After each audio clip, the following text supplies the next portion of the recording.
एक बार एक किसान परमात्मा से बड़ा नाराज हो गया। कभी बाढ़ आ जाए, कभी सूखा पड़ जाए, कभी धूप बहुत तेज हो जाए तो कभी ओले पड़ जाए। हर बार कुछ ना कुछ कारण से उसकी फसल थोड़ी खराब हो जाए।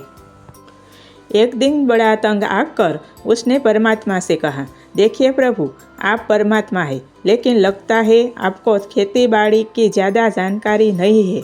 एक प्रार्थना है कि एक साल मुझे मौका दीजिए, जैसा मैं चाहूँ वैसा मौसम हो, फिर आप देखना मैं कैसे अन्न के भंडार भर दूंगा। परमात्मा मुस्कुराए और कहा, ठीक है, जैसा तुम कहोगे वैसा ही मौसम दूंगा, मैं दखल नहीं करूँगा। किसान ने गेहूं की फसल बोई। जब धूप चाही तब धूप मिली, जब पानी तब पानी, तेज धूप, ओले, बाढ़ आदि तो उसने आने ही नहीं दी।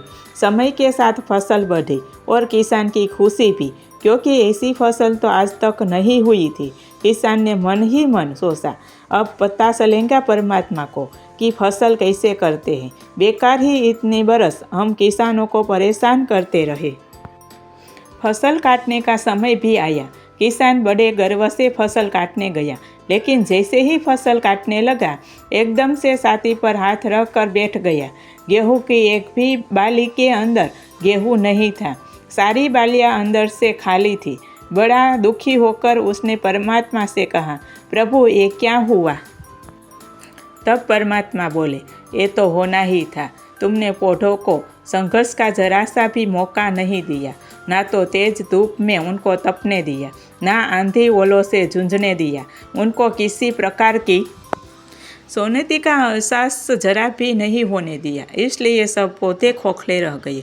जब आती है तेज बारिश होती है, ओले गिरते हैं, तब पौधों अपने बल से ही खड़ा रहता है। वो अपना अस्तित्व बसाने का संघर्ष करता है, और इस संघर्ष से जो बल पैदा होता है वही उसी शक्ति देता है, ऊर्जा देता है, उसकी जीवटता को उभारता है। सोने का भी कुंदन बनने के लिए आग में तपने, हथौड़ी से पीटने लगने जैसे सुनतिया से गुजरना पड़ता है, तभी उसकी स्वर्णम आभा उभरती है, उसे अनमोल बनाती है।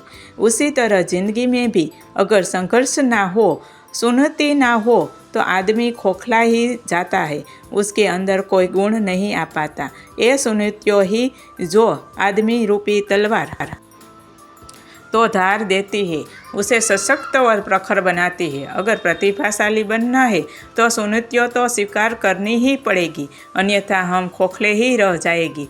अगर जिंदगी में प्रखर बनना है, प्रतिभाशाली बनना है, तो संघर्ष और सुनतियों का सामना तो करना ही पड़ेगा।